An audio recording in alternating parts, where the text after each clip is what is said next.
Shalom, ini hari beta ada di Fakultas Teologi dan beta akan bertanya-tanya kepada mahasiswa teologi mengenai gereja sebagai persekutuan mistik. Oke, let's check Liza. Shalom. Halo, Kalau beta mau tanya tentang gereja sebagai persekutuan mistik, ada yang mau jelasin sih? oh gereja sebagai persekutuan mistik. Kalau menurut saya ya, gereja sebagai persekutuan mistik kita dengar dari kata mistik saja tuh kebanyakan orang berpikir kalau hal-hal mistik itu merupakan hal-hal yang horor atau berkaitan dengan hal-hal yang gaib, hal-hal yang menakutkan gitu. Tapi sebenarnya kalau sudah disandingkan dengan kata gereja sebagai persekutuan mistik, itu tuh merujuk pada sebuah pemahaman bahwa gereja itu dibentuk dalam sebuah komunitas atau kelompok yang dimana gereja itu bertumbuh dalam hubungan spiritualitas yang dalam atau yang baik antara sama anggota gereja dan juga dengan Tuhan. Nah, kalau di dalam model gereja sebagai persekutuan mistik nih ada memiliki landasan teologis yang kuat begitu. Ini bagian ini landasan teologis itu menggambarkan tentang hubungan spiritual antara anggota gereja dengan Tuhan dan juga sesama. Nah, di dalam situ juga ada ayat-ayat yang menunjukkan tentang itu. Bisa kotong lihat tentang tubuh Kristus itu di dalam Roma, kitab Roma pasal 12 ayat 4 sampai 5. Nah, di situ menunjukkan bahwa setiap anggota gereja ini memiliki peran yang unik dan penting di dalam keseluruhan tubuh. Nah, itu tuh yang berfungsi untuk mencapai tujuan Allah. Terus ada juga ini tentang umat Allah, itu tuh dapat kita lihat dalam 1 Petrus 2 ayat 9 sampai 10 yang menyatakan kalau sebagai umat yang dipilih itu gereja memiliki tanggung jawab untuk hidup dalam persekutuan yang mencerminkan karakter dan kasih dari Tuhan. Terus yang berikut juga ada hubungan dan kasih. Itu tuh dapat kita lihat dalam kitab Injil Yohanes pasal 13 ayat 34 sampai 35.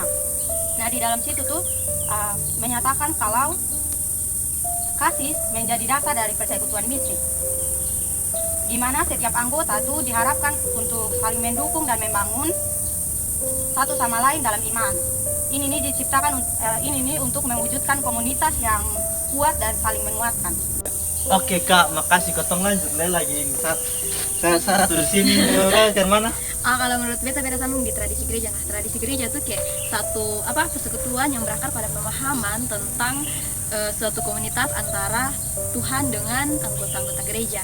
Nah, dalam itu dalam tradisi gereja itu ada beberapa warisan. Yang pertama ada 4 warisan.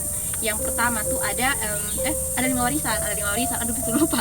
Yang pertama tuh tentang warisan apokaliptik. Nah, warisan apokaliptik tuh kayak warisan yang sudah diajarkan dari para rasul dan diajarkan terus-menerus sampai dengan zaman ketong. Terus yang kedua tuh ada sakramen dan persekutuan. Nah, sakramen tuh kayak sarana persekutuan mistik yang diajarkan atau dilakukan di dalam gereja. Yang ketiga itu ada liturgi dan ibadah. Nah, liturgi dan ibadah ini kayak suatu struktur atau suatu bagian integral dalam gereja yang mendukung tentang model komunitas mistik ini, gereja mistik. Dan yang berikut itu adalah komunitas kasih. Nah, komunitas kasih itu kayak komunitas yang dibangun, komunitas gereja yang dibangun atas dasar kasih seperti yang diajarkan untuk yang kamu lihat. Mungkin itu yang saya tambahkan. Oke kak, kamu semua makasih. Beta lanjut. Dah kakak. Kalau siang kak, ada sibuk Halo kok. kak. Dia bisa tanya-tanya sedikit toh. Boleh. Oke kak. Mari kak duduk. Nah tadi beda sebelah beta tanya tentang gereja sebagai persekutuan mistik. Nah kira-kira teman-teman bisa tambahkan kok? Gereja sebagai persekutuan mistik kok kak, beta pernah dengar dan yang beta baca juga tentang pemikiran-pemikiran teolog yang mendukung ini model gereja sebagai persekutuan mistik. Yang pertama tuh ada dari Rasul Paulus. Rasul Paulus ini dia mengatakan bahwa gereja sebagai persekutuan mistik ini memiliki konsep yang sama seperti tubuh Kristus. Bisa kita baca bersama dalam pertama Korintus pasal yang ke-12 ayat yang ke-12 sampai ayat yang ke-27. Di situ dikatakan bahwa ternyata gereja ini memang merupakan yang terlibat atau terlihat dari anggota tubuh yang banyak, tetapi mereka tuh terhubung dalam satu tubuh. Jadi mereka tuh memiliki banyak keunikan, tetapi untuk keunikan tuh tidak ada sebagai pemecah, sebagai alat untuk memisahkan mereka, tetapi itu ada untuk mempersatu, mempererat, dan membuat mereka untuk mencapai goals atau tujuan misi yang mereka akan lakukan.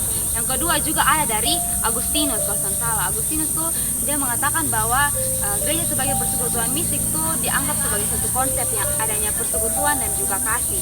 Yang dimana ini menggambarkan bahwa ternyata kasih ada untuk sebagai ikatan, sebagai penghubung, untuk menyatukan ini gereja-gereja yang ada. Jadi menyatukan ketong bukan saja ketong dengan Tuhan, tetapi dia ini lebih kepada jadi dia tidak terlihat secara spiritual saja, tetapi bagaimana praktis kita punya tindakan nyata. Nah yang ketiga tuh teolog apa ini nama? Martin Luther. Nah, Martin Luther tuh dia menganggap bahwa gereja sebagai persekutuan mistik ini merupakan suatu pemulihan persekutuan.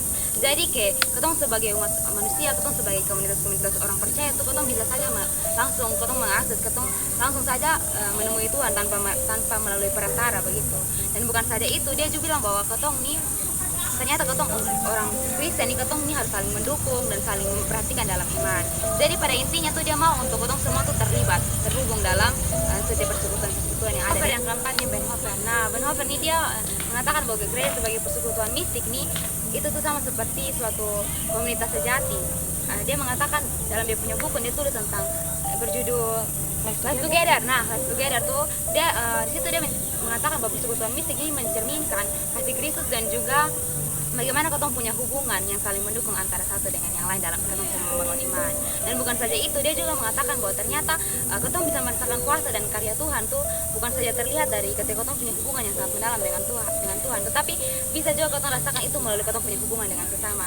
Jadi pada intinya bagaimana ketong punya hubungan vertikal dengan Tuhan, bukan saja itu yang ketong perhatikan, tetapi bagaimana ketong punya hubungan secara horizontal ketong dengan sesama. Oke, Kakak lanjut. Pilih Kakak, menurut Kakak kemana? Jadi begini Kak, yang kita tahu tentang model gereja sebagai persekutuan mistik itu dia punya struktur. Nah, struktur dari model gereja sebagai persekutuan mistik itu ada dua. Yang pertama sebagai tubuh Kristus. Nah, kita bisa baca dalam 1 Korintus pasal 12 ayat 12 hingga ayat 27. Di situ Rasul Paulus menggambarkan gereja itu sebagai persekutuan yang punya banyak anggota tetapi dia satu tubuh.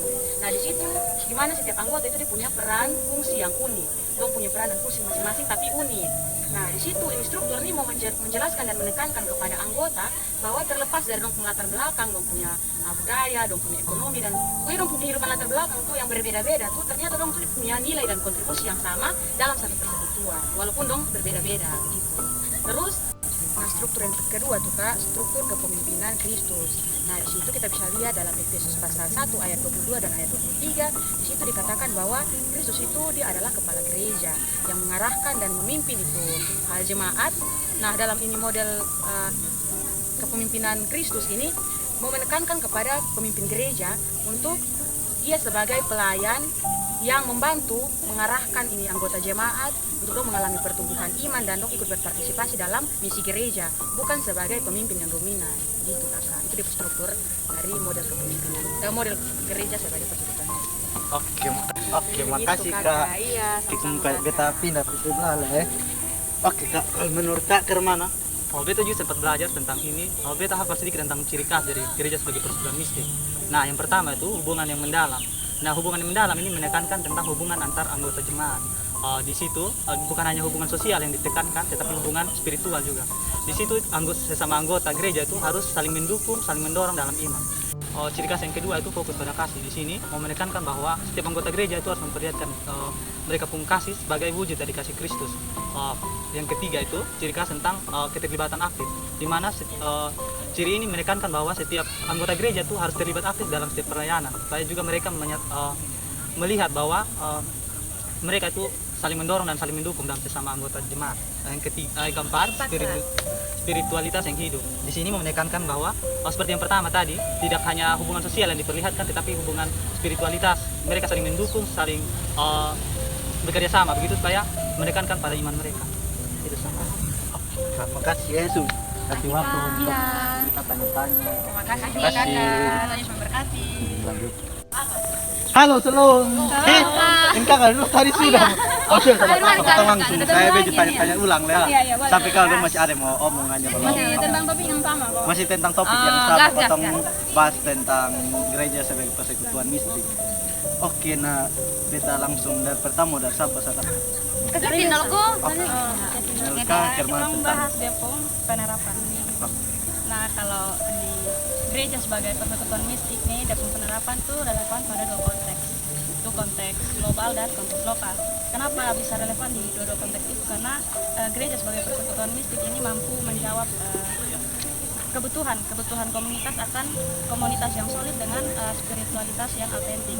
Nah, ini kalau dalam konteks global sendiri dia lebih menekankan pada peranan Roh Kudus. Jadi persekutuan gereja sebagai model gereja sebagai persekutuan mistik ini dia lebih berusaha supaya ini tiap-tiap komunitas, tiap-tiap anggota tuh dia punya cara membangun relasi sonde terbatas pada ini batas-batas geografis, sonde terbatas pada budaya dan denominasi. Jadi itu diusahakan supaya persekutuan itu secara global. Kayak dalam contoh tuh ada hari doa sedunia. Jadi itu sonde terbatas pada daerah tertentu, budaya tertentu dan denominasi tertentu. Nah, yang kedua konteks lokal. Nah, ini konteks lokal nih gereja itu dia berusaha untuk jadi tempat di mana nilai-nilai kasih, nilai-nilai pengampunan dan solidaritas itu dipraktikkan dalam hidup sehari-hari. Nah, hal ini sangat penting di masyarakat Indonesia yang plural karena keberagaman menjadi realitas yang sulit terhindarkan. Selain itu, gereja lokal juga sering mewujudkan persekutuan mistik melalui program-program kasih di masyarakat. Nah, contohnya bakti sosial, modal untuk usaha-usaha kecil, atau dukung koperasi jemaat yang membantu kesejahteraan anggota. Nah, dalam konteks lokal juga ada, khususnya di Katolik Indonesia ini model gereja sangat relevan karena gereja sering berperan sebagai pusat komunitas sosial dan spiritual. Kasih Kak, potong lanjut lebih di Sebagai saya, kita mungkin harus omong banyak, jadi sini ada tambah sedikit Kak. Ini ada tambah fungsi. Kita melihat fungsi gereja sebagai persekutuan mistik ini kurang lebih yang saya tahu tuh ada dua fungsi utama. Itu yang pertama tuh pembinaan dan pertumbuhan rohani. Nah, gereja sebagai persekutuan mistik ini adalah sebagai tempat pembinaan dan pertumbuhan rohani, di mana setiap anggota tuh dibentuk, dibina untuk memiliki pertumbuhan rohani yang baik. Nah, di situ melalui pembelajaran firman Tuhan, melalui pelayanan, melalui persekutuan, sakramen-sakramen, dan lain sebagainya. Dan gereja sebagai persekutuan mistik ini tujuannya dari dia punya fungsi yang dari saya sebutkan itu tujuannya untuk membentuk rohani jemaat yang membentuk rohani jemaat yang baik dan juga memberikan pemahaman tentang Tuhan itu secara benar dan baik. Nah, yang kedua, fungsi yang kedua itu yaitu pelayanan kasih. Nah, pelayanan kasih di sini gereja sebagai persekutuan mistik itu dia bisa saling menolong, saling memberikan bantuan pada orang yang membutuhkan, baik itu bantuan material maupun bantuan psikologis. Oke, kotong lanjut. Mungkin ada mau tambah sedikit. Oke, yang mungkin saya mau tambah sedikit tentang kelebihan dan kekurangan dari model gereja sebagai persekutuan mistik, atau mulai dari kelebihan. Kelebihan mungkin dari ini model kita bisa lihat bahwa ini membuat kita memiliki hubungan yang dalam dengan Tuhan, memiliki hubungan baik di jemaat ataupun gereja yang lebih transenden, artinya kita memiliki hubungan intim yang sangat-sangat dalam dengan Tuhan. Dan itu bukan terlihat dengan kita punya pengajaran doktrin, tetapi bagaimana itu bisa terlihat juga dari kita punya pengalaman langsung, tindakan nyata dalam kita akan lakukan dalam kita punya kehidupan.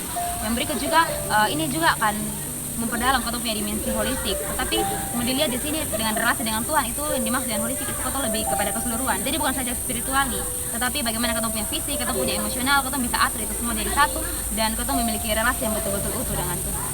Yang berikut tuh dia punya kelebihan tuh kita bisa mengetahui dia punya esensi dari Tuhan dan juga esensi dari manusia kita sebagai manusia. Jadi kita sendiri mencampuri, artinya panteisme. Jadi bagaimana Tuhan itu ketong punya pencipta dan ketong manusia ini sebagai Tuhan punya ciptaan. Sedangkan dia punya kekurangan itu mungkin lebih kepada kesalahpahaman yang akan terjadi, yaitu panteisme itu. Ketong bisa saja mencampuri atau menyatukan ini esensi antara Allah dan juga manusia, itu ketong bisa satukan. Dan yang terakhir dia punya kekurangan adalah bisa jadi ketong punya hubungan komunal yang melemah. Ketong lebih mengutamakan hubungan spiritual dan ketong melupakan ternyata ada organisasi atau punya kelompok komunitas gereja yang harus ketong perhatikan begitu.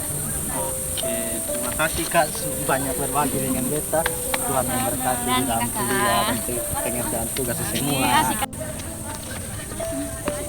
Halo. Halo, kami bisa tanya-tanya. Kok tadi beta baru habis tanya-tanya dari yang lain itu tentang gereja sebagai persekutuan mistik. Nah, beta minta teman-teman menjelaskan tentang bagaimana contoh nyata dari gereja sebagai persekutuan mistik.